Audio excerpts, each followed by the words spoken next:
بالله من الشيطان اللعين الرجيم. بسم الله الرحمن الرحيم. الحمد لله رب العالمين والعاقبة للمتقين، والصلاة والسلام على أشرف الأنبياء والمرسلين سيدنا ومولانا أبي القاسم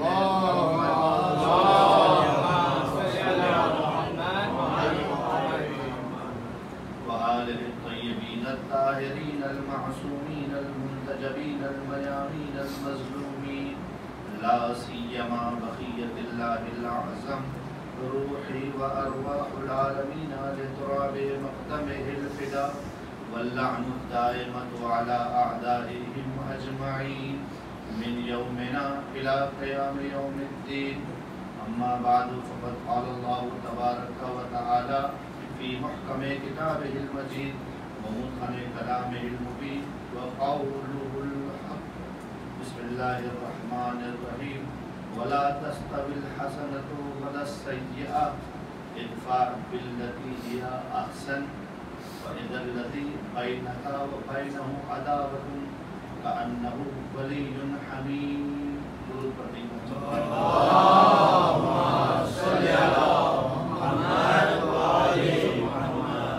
اگر آپ لوگوں کو زحمت نہ ہو تو تھوڑا قریب آ جائیں، اور اگر مجھ سے دور رہنا چاہتے ہیں تو اس طرف بھی آ جائیں، مجھ سے دور بھی رہیں گے اور قریب بھی آ جائیں. درود پڑھیے ذرا سا محمد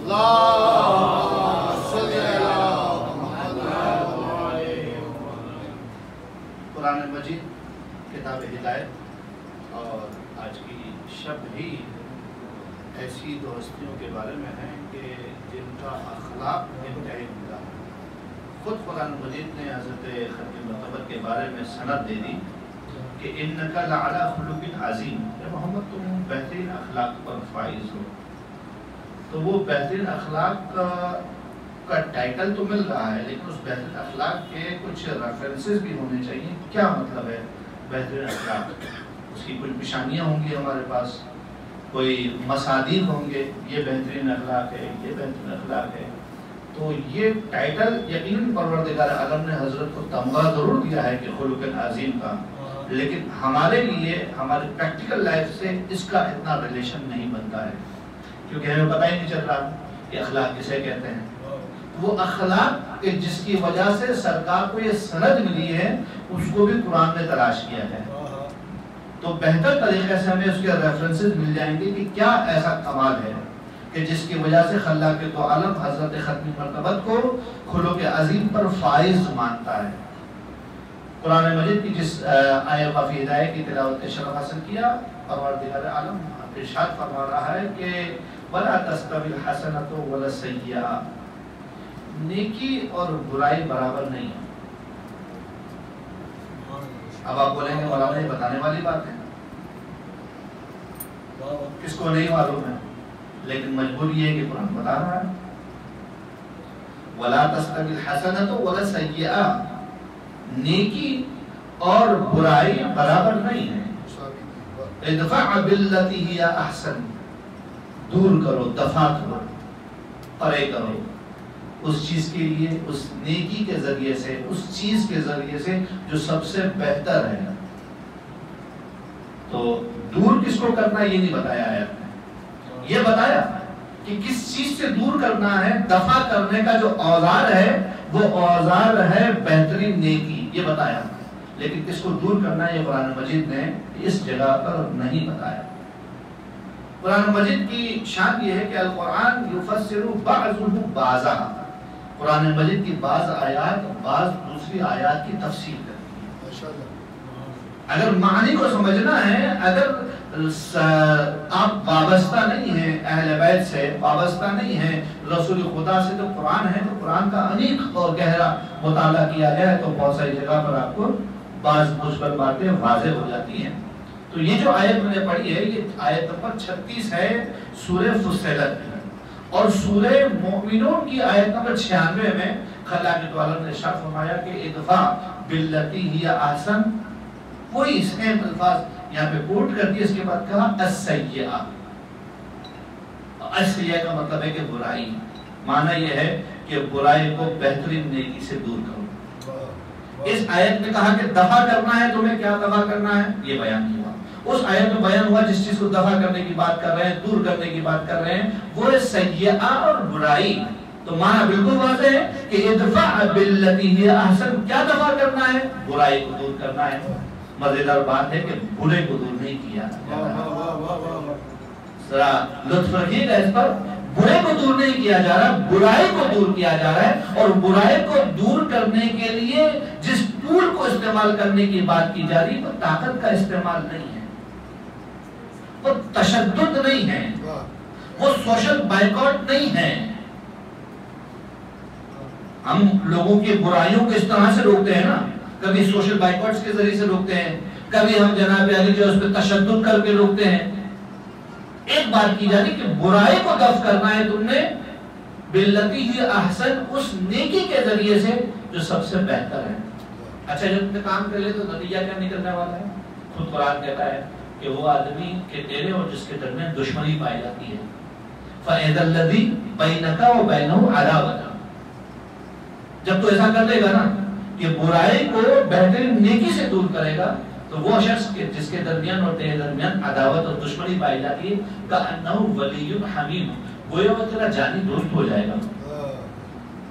اب ریفرنس ہمیں مل رہے ہیں، بات اخلاق کی کرنا چاہتا ہوں کیونکہ آج کی شب میں اگر اخلاق کی بات نہ کروں تو کب کروں؟ کیونکہ خلاق دو عالم کا بہترین نمائندہ اور بہترین نمائندے یعنی کہ امام حسن مجتبی ان کا اخلاق اور رسول خدا ان کا اخلاق، دونوں کے ساتھ ایک کامن چیز ہے کہ رسول خدا کی زندگی کا اوائل سختیوں میں گزرا،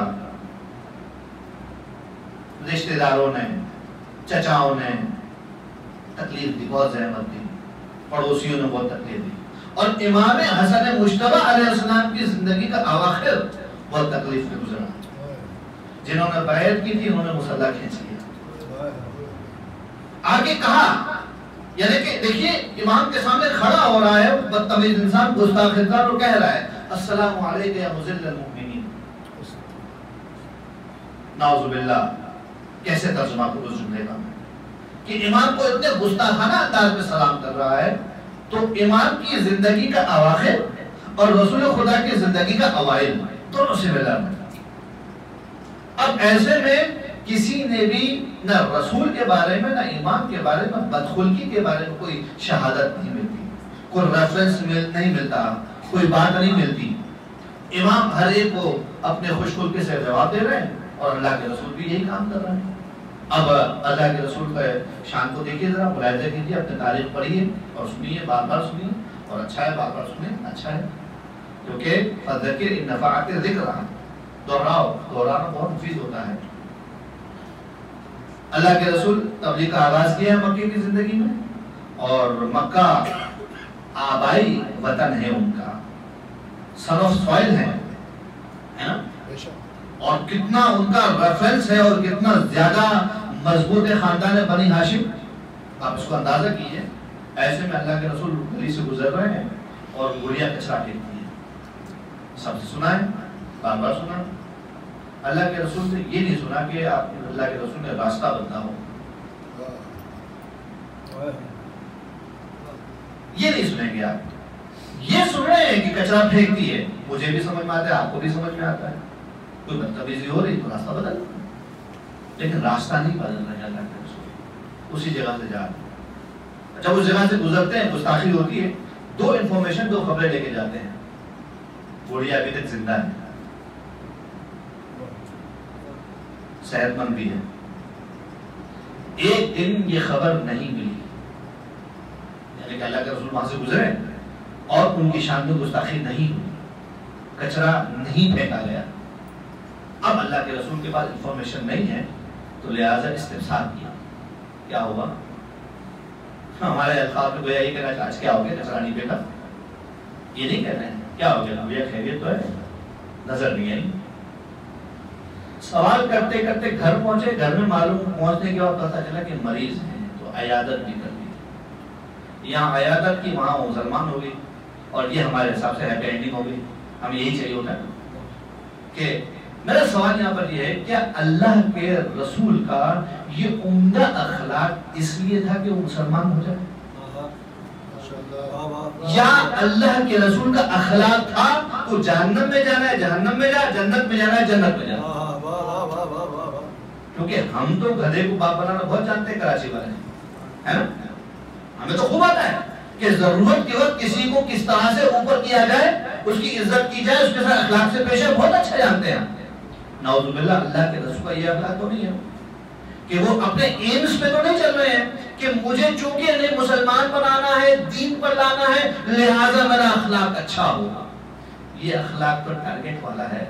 یہ تو کسی بزنس مینیجر کا ہو سکتا ہے، کسی مارکیٹ مینیجر کا ہو سکتا ہے، کسی جو ہے وہ ریسپشنسٹ کا ہو سکتا ہے۔ میرے رسول کا اخلاق یہ نہیں، میرے رسول کا اخلاق ذاتی ہے۔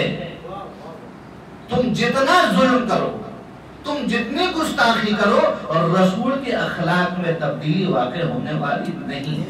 اگر یہ آپ نے عقیدہ مان لیا کہ اللہ کے رسول کا اخلاق اس لیے نہیں ہے کہ لوگوں کو مسلمان کیا جائے، بلکہ اخلاق ہیں تو لوگ مسلمان ہو جاتے ہیں۔ جملہ کہنے دیجئے، دلیل اور استدلال سے کسی کو نہیں سمجھایا جاتا بھائی، اخلاق اچھا ہو تو بہت کچھ سمجھا سکتے ہیں۔ اور اگر دلیل اور استدلال لے کے بیٹھ جاؤ نا تو 2 گھنٹے تک بحث کرنے کے بعد آخر میں سر پھٹاولی ہوگا، ایک کا گریبان دوسرے کا بازو۔ وہ جو اخلاق جو ہے، وہ اخلاق کیسے آتا ہے، وہ کیا کرتا ہے، اس کی شان کیا ہے، اس کی طاقت کیا ہے؟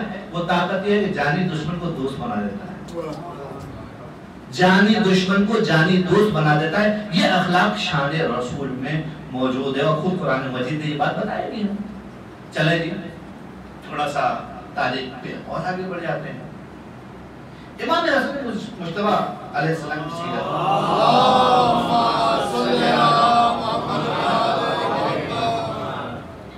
ایک خاتون، ایک کنیز، ایک پھول کی کلی امام حسن علیہ السلام کو لا کر دیتی ہے۔ کلی کا دینا تو آپ سمجھتے ہیں نا، کسی کو ہدیہ اور گفٹ دینا۔ اب پھول کی کلی آج خریدی جاتی تھی، کراچی والے خرید سکتے ہیں، لیکن یہ وہ چیز نہیں ہے کہ اس کو پرچیز کیا جائے، یہ کہیں بھی اگ جاتا ہے، توڑ لیتے ہیں۔ کنیز ایک کلی لے کر آئی ہے پھول کی، اور امام حسن علیہ السلام کو لا کر دی ہے، اور امام حسن علیہ السلام نے کنیز کس کی؟ امام حسن علیہ السلام کی۔ امام حسن علیہ السلام نے کلی کو قبول کیا، کنیز کو آزاد کیا۔ کلی کو قبول کیا، کنیز کو آزاد کیا۔ دیکھیں یہ جو ابھی آپ اس ماجرے کو احسان کے دروازے سے مت دیکھیں، احسان کے دروازے سے نہ دیکھیں کہ امام حسن مجتبی علیہ السلام نے بڑا کمال کیا کہ کنیز آزاد کر دی، وہ با کمال لوگ، وہ اس میں کوئی کمی نہیں ہے۔ بحث یہ کہ اخلاق کو ذرا دیکھیے۔ یہ وہ کنیزیں کی وہ زمانہ ہے کہ ابھی عورتیں یعنی کہ کنیزیں اور غلام انسان نہیں سمجھے جاتے ہیں، ابھی بھی بازار میں بک رہے ہیں، اور بہت ٹٹول کے خریدے جاتے ہیں، جیسے آپ قربانی کے وہ جانور خرید کے لاتے ہیں، ایسے ان کنیزوں اور غلاموں کو خرید جاتا ہے۔ ان کا کوئی اسٹیٹس نہیں ہے، معاشرے میں کوئی ویلیو نہیں ہے۔ ایسے میں امام حسن علیہ السلام کنیز کو اتنا اسپیس دے رہی ہیں کہ وہ ایک کلی لا کے پیش کریں، جرأت کر سکتا ہے کوئی؟ لیکن خاندان اہل بیت میں آپ کو ملے گا، آپ کو خاندان اہل بیت میں یہ ملے گا۔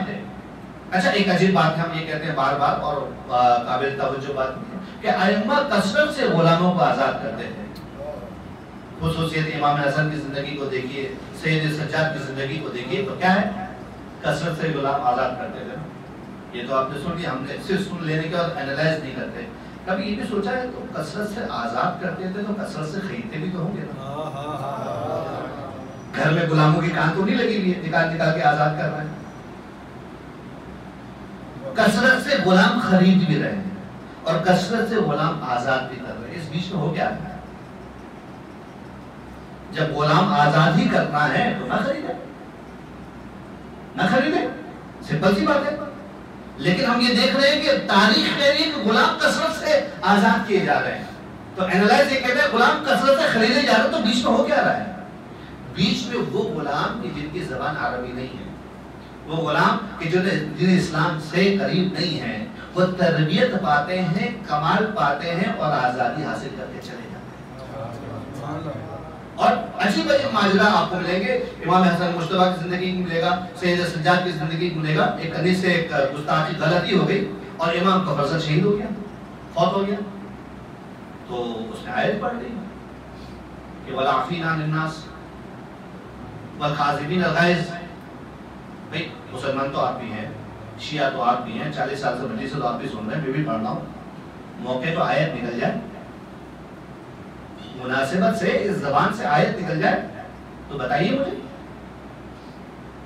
مجلس سے تو ہمارے یہاں بھی ہو رہی ہے نا، تذکرہ تو یہاں پر بھی ہو رہا ہے، سیکھ تو ہم بھی رہے، مسلمان کے بچے تو ہم بھی ہیں، لیکن ہمارا ایک اسلام کے ساتھ ایک سابقہ ہے، کوئی 10 سالہ 15 سالہ 25 سالہ 30 سالہ 40 سالہ 50 سالہ، اور امام کے رہنے والی کنیز کا سابقہ اسلام سے کیا ہے 4 سالہ 5 سالہ 6 سالہ، اس سے زیادہ نہیں ہے۔ اور ایسے میں غلطی ہو جاتی تو امام کے سامنے آیت پڑھ رہی ہے والکاظمین الغیظ والعافین عن الناس واللہ یحب المحسنین۔ سوچے نا کہ یہ آیتیں کیسے نکل رہی ہیں، اس گھر کے اندر، اس گھرانے میں تربیت پا رہی ہے، تربیت پا رہے ہیں غلام اور قریب، اور کچھ سیکھ کر باہر جا رہے ہیں۔ تو کس چیز سے تربیت پاتے ہیں؟ کیا بنیادی چیز ہے؟ وہ بنیادی چیز ہے اخلاق، وہ خلق جس کی بات کر رہا ہوں میں۔ اس کو بہت نہیں کھیل سکتا ہوں آج کی شب کی مناسبت کی وجہ سے، ایک اور معنی اس آیت کا کر دوں تو اور آپ کے لیے اور ہمارے لیے بات قریب ہو جائے گی، اور بات بالکل سمجھ لیجیے کہ بات کا زاویہ ہی بدل جائے گا۔ یہ جو آیت کا ترجمہ کیا ہے تو ترجمہ ہے، جو عرب انسان عربی جانتا ہے ترجمہ کر سکتا ہے، لیکن قرآن مجید کی آیات کا ترجمہ اور چیز ہے، تعویل اور تفسیر اور چیز ہے۔ تعویل و تفسیر کو کوئی نہیں جانتا الا الراسخون فی العلم، راسخون فی العلم کے سوا کوئی نہیں جانتا، اہل بیت کے سوا کوئی نہیں جانتا۔ اگر وہ بتا دے کوئی معنی تو وہ ہمارے لیے حجت ہوتا ہے۔ کسی نے پوچھ لیا مولا یہ جو آیت آئی ہے امام چھٹے امام سے،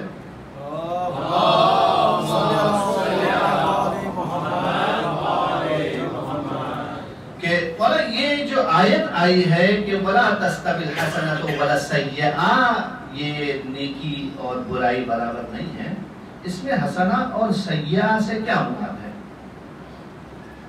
سوال تو بتائیں، ترجمہ تو سیدھا سیدھا ہے، ہر ایک کو آتا ہے، لیکن پوچھنے والے پھر بھی پوچھ لیتے ہیں مولا شاید کوئی راز چھپا ہوگا، لہذا اپنی جو بالکل بات سیدھے سمپل سی باتیں ہیں نا، اہل بیت کی در پر جاؤ تو معلوم کرو وہاں پہ کوئی اور معنی نکل کے آئے۔ پوچھ لیا اس نے، یعنی کہ یہ ہمارے حساب سے پوچھنے والی بات ہی نہیں تھی، لیکن راوی سمجھدار تھا، تربیت یافتہ تھا، اور اس نے پوچھ بھی لیا۔ اور یہ جو آیت آئی ہے ترجمہ تو آتا ہے، مراد کیا ہے؟ کہا کہ نیکی یعنی حسنہ سے مراد تقیہ ہے، اور سیئہ سے مراد تقیہ کو ختم کر دینا ہے۔ اب ترجمہ کرتے ہیں آیت کا، امام فرما رہے ہیں کہ تقیہ کا اپنا لینا اور تقیہ کو ختم کر دینا برابر نہیں ہے۔ پھر کون بہتر ہے؟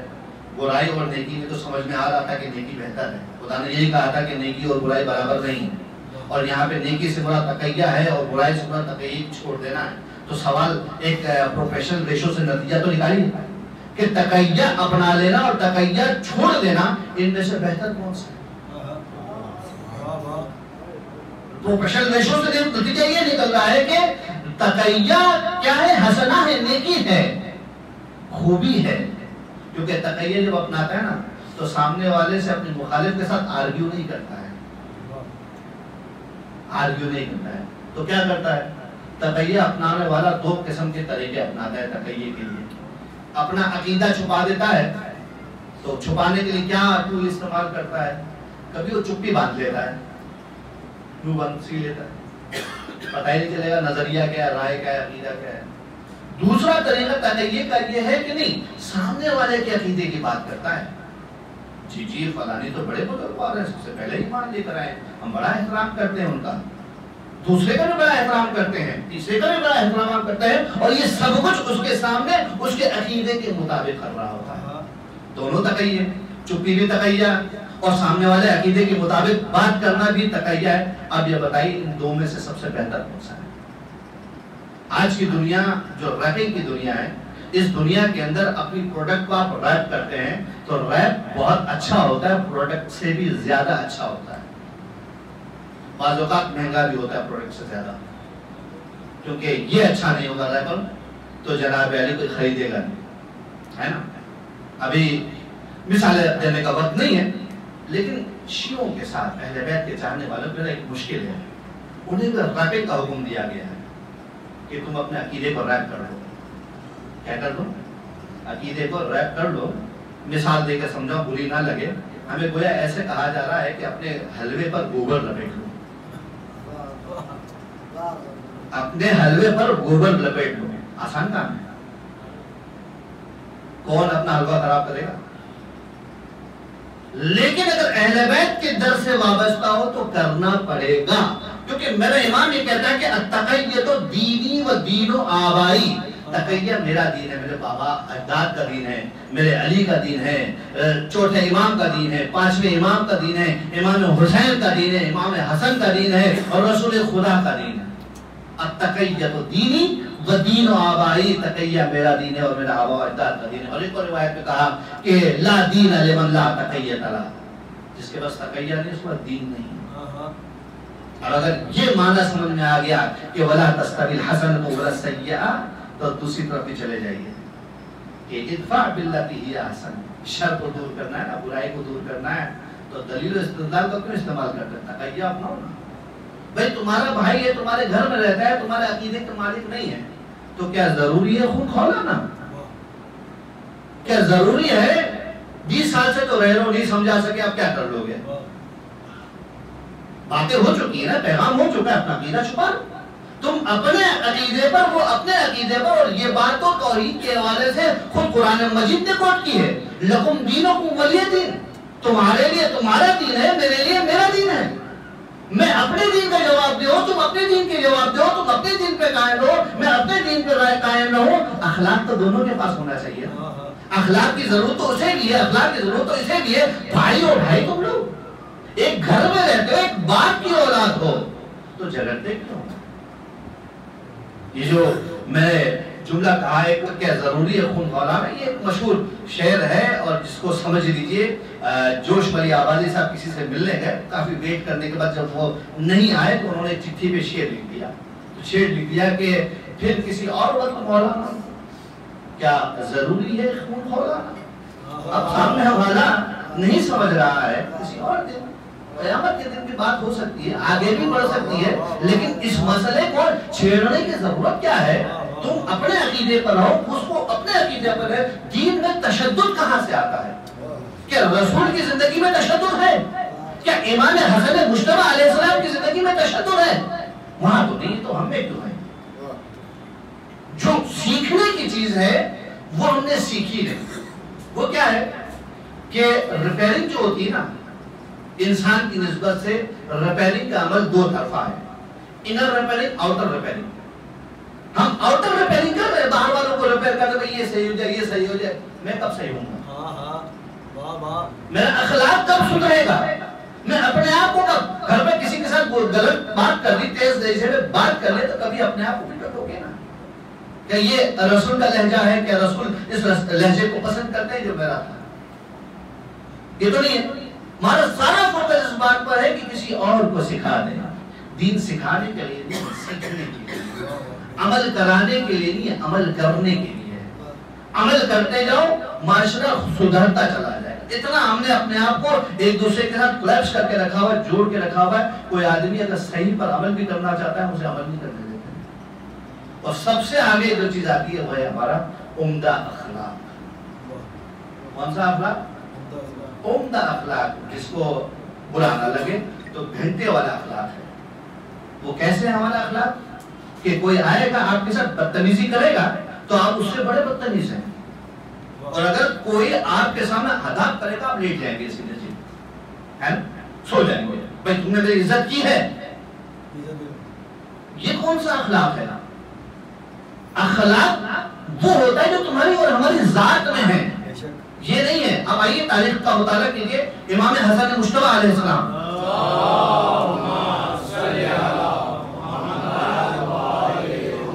کی زندگی ہمارے سامنے ہے۔ وہ مختصر سے زندگی ہے. کیا ہو رہا ہے وہاں پر کہ لوگوں نے آ کے ہاتھ پر بیعت کی ہے. ہاتھ پر بیعت کی حجت خدا ہے نا, ولی اللہ ہے نا, لیکن جب انہوں نے بیعت کو توڑنے کا سلسلہ شروع کیا تو آپ کو کبھی نظر آیا کہ امام کی زندگی سے کوئی ریونجنگ کوئی جملہ نکلا ہو؟ اس صلح کے بعد امام حسن علیہ السلام کافی مدت زندہ رہے ہیں. صلح سمجھ لیجئے کہ حضرت امیر کی شہادت سے لے کر امام حسن علیہ السلام کی شہادت کے درمیان کا حصہ کم حصہ نہیں ہے. کبھی آپ نے کوئی جملہ سنا کہ امام حسن مجتبیٰ علیہ السلام نے یہ کہا, لیکن ہمیشہ لوگوں نے آ کے امام حسن مجتبیٰ علیہ السلام پر ٹونٹ کیا, ان کے ساتھ زیادتی کی. اور ایسی ہی ایک موقع پر ایک شخص درود پڑھے محمد پہ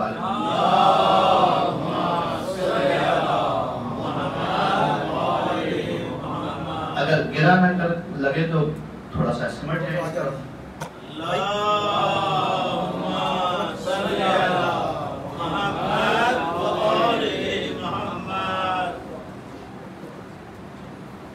عظمت خاندان ذرا آواز بلند تر صلوات. آگے آ جائیں.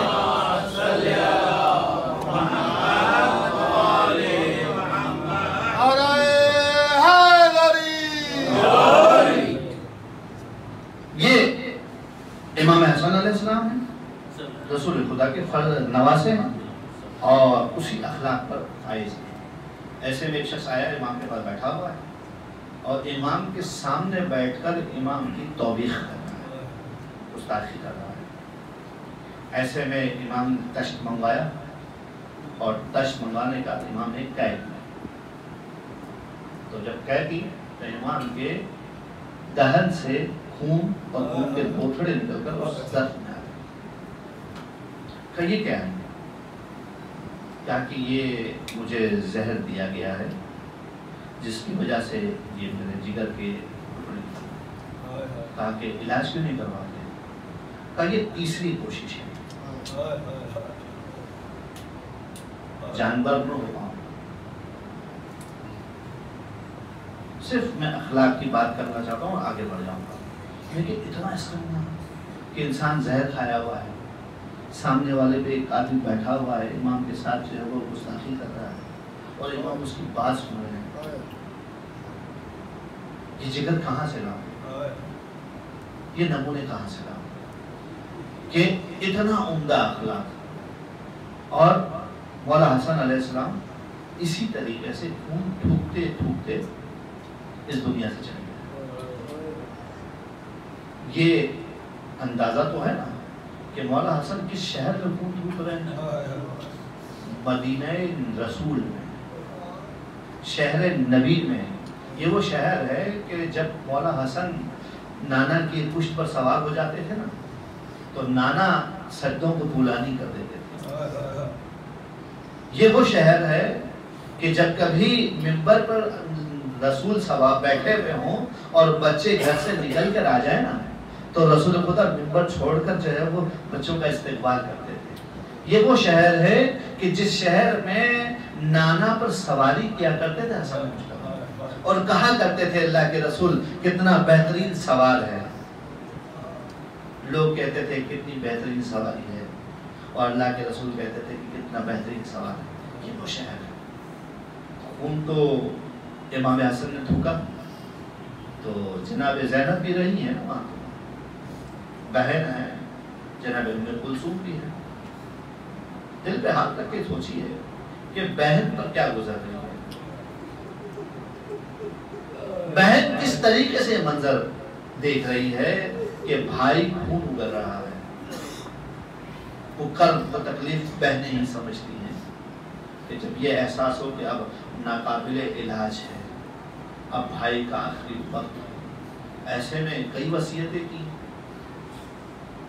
قاسم کے ہاتھ پر بازو بند باندھ دیا کہ برے وقتوں میں کام آئے گا. وصیتیں بھی ہو گئی اور بھائی حسین کو وصیتوں نے بتا دیا کہ میں چاہتا ہوں کہ مجھے نانا کے پہلو میں دفن کیا جائے, لیکن اگر کوئی رکاوٹ آئے تو سخت گیری مت کرنا. اور میرا مولا حسن اسی کرب میں، اسی درد میں تڑپتا تڑپتا اس دنیا سے چلا گیا۔ بیت فاطمہ میں کوہرام مچ گیا اور جنازہ تیار کیا گیا۔ بھائی ہے نا سرانے پر، غربت تو نہیں ہے، وطن تو اپنا ہی ہے نا۔ جنازہ بڑی شان سے تیار ہوا اور مولا حسن کا جنازہ لے کر جب باہر چلے نا تو اپنے ہی شہر میں مولا حسن کے جنازوں پہ وہ تیر کی بارش ہوئی ہے۔ نبی کے نواسے کو نبی کے پہلو میں دفن نہیں ہونے دیا۔ ارے مجھے نہیں معلوم کہ مولا حسین کس طریقے سے پلٹ کر لے کر آئے ہیں امام حسن مجتبی کو، لیکن اتنا جانتا ہوں دوبارہ آمادہ کیا، اور آمادہ کرنے کے بعد دنیا کہتی ہے کہ مولا حسن کو بقیع میں دفن کر دیا ماں کے پہلو میں۔ ہائے قربان جاؤں، ارے یہ تو پتہ نہیں کہ ماں کی قبر ہے کہاں۔ اجرکم اللہ، نانا کی قبر معلوم تھی، نانا کے پہلو میں دفن ہونا چاہتے تھے، دفن ہونے نہیں دیا۔ ارے بقیع میں دفن کیا ہے، ایک علامت ہے ماں فاطمہ کی قبر کی، پر معلوم نہیں ہے یہ ماں فاطمہ کی قبر ہے، یہ نشانی ہے۔ ارے حسن مجتبی کو ارے دفن بھی کر دیا گیا، ارے وہ رات کوہرام میں بیت گئی۔ ارے عزیزو، ماتم کرنے والو، ارے سوچو تو صحیح کہ کس طریقے سے وہ رات گزاری ہوگی، بہنوں نے کیسے گزاری ہوگی، حسین نے کیسے گزاری ہوگی، قاسم نے کیسے گزاری ہوگی۔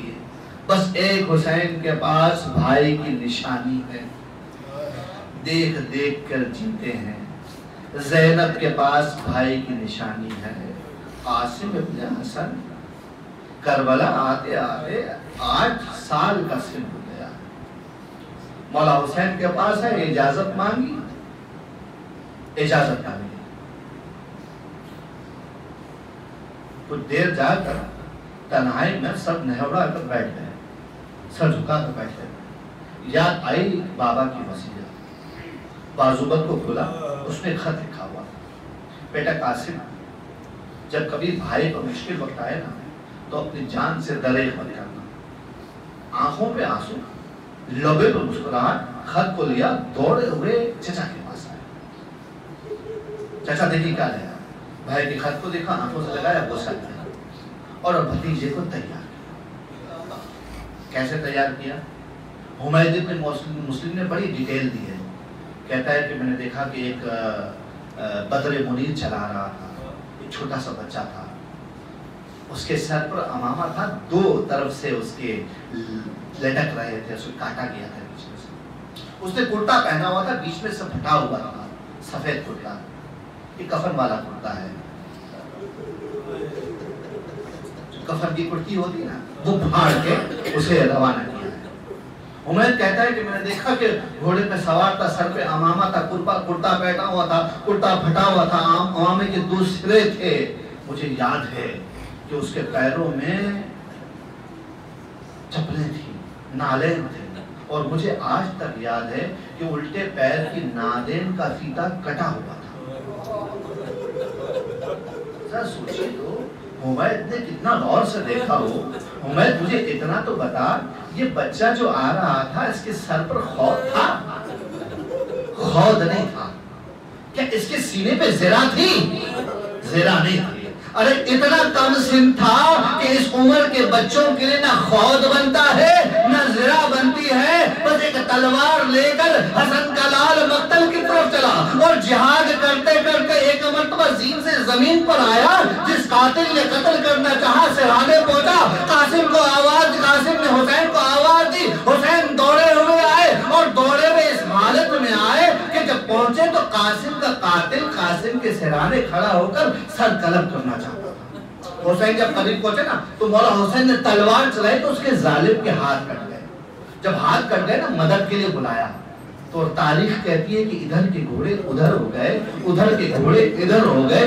مورخ لکھتا ہے کہ قاسم کا قاتل پامال ہو گیا، مورخ مجھے یہ بتا، جسے بچانے آئے تھے وہ پامال ہو گیا، مجھے یہ بتا کہ حسن کا بیٹی کا کیا ہوا، قاسم کا کیا ہوا؟ ارے قاسم بھی پامال ہو گئے۔ بس آخری جملہ سن لیجئے، ارے 57 برس کا حسین ہے، 8 برس کا قاسم ہے، دونوں کے قد برابر نہیں ہیں۔ 57 برس کا انسان جب کسی 8 برس کے بچے کو اٹھائے، اس کا سینہ اپنے سینے پر رکھے، اس کے پیر زمین پر نہیں پہنچتے۔ مورخ کہتا ہے حسین قاسم کے پاس پہنچے، پہنچنے کے بعد اور کہا قاسم، ارے تیرا چچا شرمندہ ہے، تو چچا کو مدد کے لیے پکارے، چچا مدد کے لیے نہ آ سکے، آئے بھی تو مدد نہ کر سکے۔ ایک مرتبہ قاسم کو سینے سے لگایا، بھائی کی نشانی سینے سے لگائی۔ مورخ کہتا ہے کہ مقتل سے حسین قاسم کو لے کر چلے، ارے اس حالت میں لے کر چلے کہ قاسم کا سینہ حسین کے سینے سے چھوا ہوا تھا، لیکن قاسم کے پیر زمین پر خط کھینچ رہے تھے۔ آئے حسن کا لال جیتے جی پامال ہو گیا، ارے قاسم کا بند بند جدا ہو گیا۔